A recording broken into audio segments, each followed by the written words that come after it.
peut comprendre par la désertification la dégradation des terres dans les zones arides, semi-arides, subhumides, sèches, du fait d'un certain nombre d'activités qui sont menées par les humains et du réchauffement climatique qui est à la base du dérèglement climatique que nous observons de nos temps.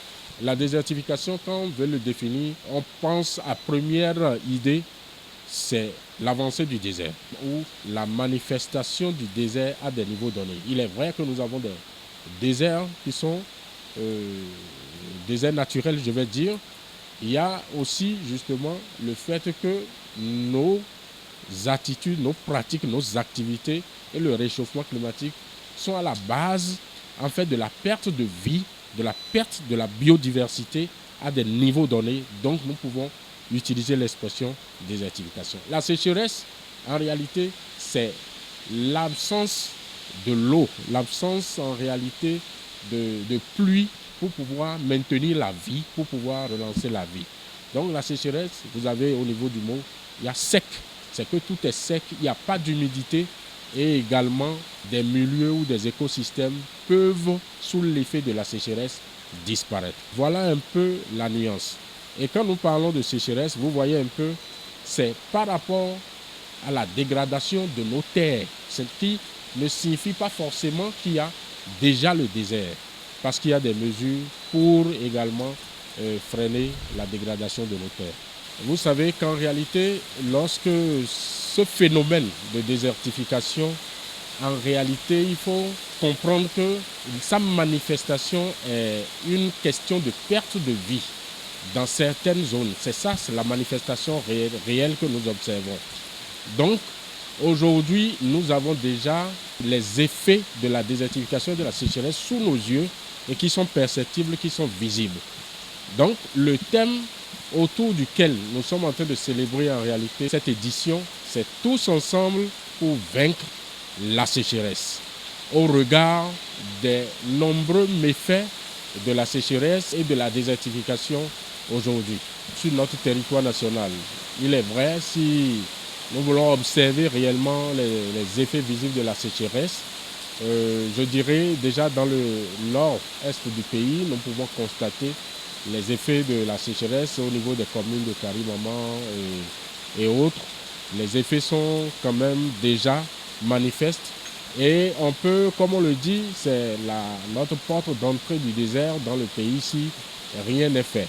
Il y a également dans le pays des zones qui sont dégradées, qui sont fortement dégradées, moyennement dégradées au niveau du pays et qui sont effectivement l'expression aussi des effets de cette sécheresse auquel nous assistons. Quand nous venons au niveau du département de l'Ouémé et du Plateau, il est vrai que notre département, les deux départements réunis, constituent des départements du Sud qui sont un peu plus arrosés comparativement à d'autres départements où la sécheresse se ressent comme dans l'Atakura, comme dans la Liborie. Pour ce qui nous concerne, la sécheresse ici, c'est généralement observé au temps, j'allais dire, sec de l'année, où il y a absence de pluie, où on ne constate pas les pluies, généralement dans les mois de décembre, de janvier, et ainsi de suite. Mais je voudrais aussi souligner que ce qui peut constituer solution, ou bien ce qui peut amoindrir les effets néfastes de la désertification ou de la sécheresse, c'est d'abord que nous avons de petites solutions au niveau local.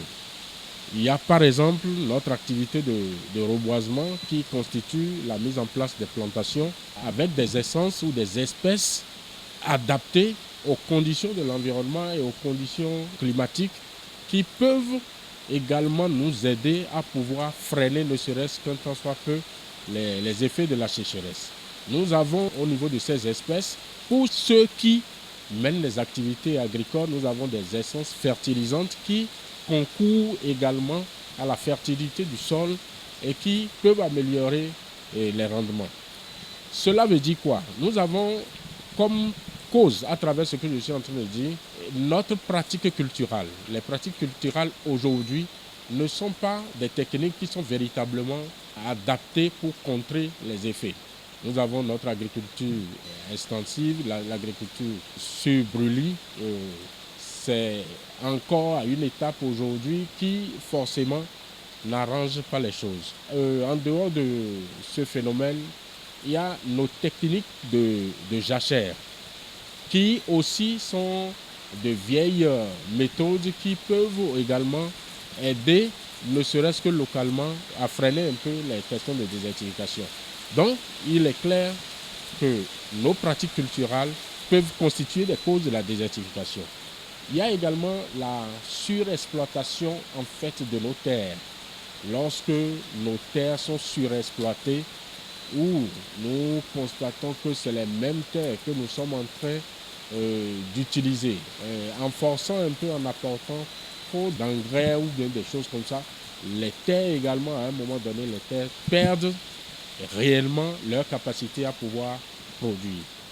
Aujourd'hui, nous avons peut-être ce que nous appelons le déboisement pour des fins personnels ou des fins de subsistance ou bien des fins diverses.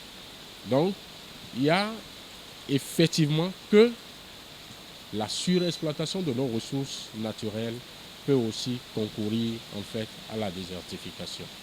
Donc, voilà quelques causes, voilà quelques pistes que nous avons. Et c'est même dans ce cadre déjà que pour appeler l'attention de tout le monde sur les effets néfastes de la désertification et les mesures déjà précoces que nous pouvons prendre, nous invitons tout le monde à se joindre à nous pour une activité de reboisement déjà demain au niveau de la commune de Kétou afin de célébrer la journée. Dans le cadre de la célébration de la journée mondiale de la lutte contre la désertification, c'est le site de Kétou qui a été retenu comme un site départemental de célébration.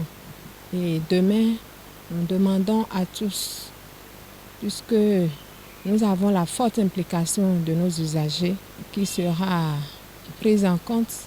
Donc nous demandons à tous ceux-là, tous ceux qui sont usagers de bois, que ce soit les exploitants, que ce soit les commerçants et les industriels de bois, de s'impliquer tous et de se diriger tous ensemble vers le site qui a été retenu à Kétou pour la célébration de cette journée. C'est un site qui est pour les industriels de bois, ceux-là qui font la transformation de bois. Donc, ils ont un site qu'ils ont mis à disposition. Le site avait déjà connu un reboisement. Une partie a été déjà reboisée. Donc, nous voulons continuer le reboisement sur ce site. C'est pour cela que nous demandons à tous ceux qui utilisent le bois de venir s'impliquer pour qu'ensemble nous puissions célébrer cette journée. Nous demandons à la population de se mobiliser pour se joindre à nous afin que cette journée puisse être célébrée, puisque la désertification, personne n'est à l'abri de cela. Nous n'allons pas attendre que cela soit sur nos territoires avant de réagir, puisque quand ça se passe à côté, c'est comme si le feu brûle à côté de toi et tu ne prends pas les dispositions, tu risques d'en être victime. Donc il faut tous se lever et venir reboiser, puisque le reboisement, ça fait partie des mesures qui sont prises pour freiner cette désertification, puisque nul n'ignore le rôle que jouent les arbres. Quand les arbres sont dans un environnement, ils jouent le rôle de tampon quant aux effets du climat. Donc nous demandons l'implication de toute la population également afin que cette journée soit une réussite.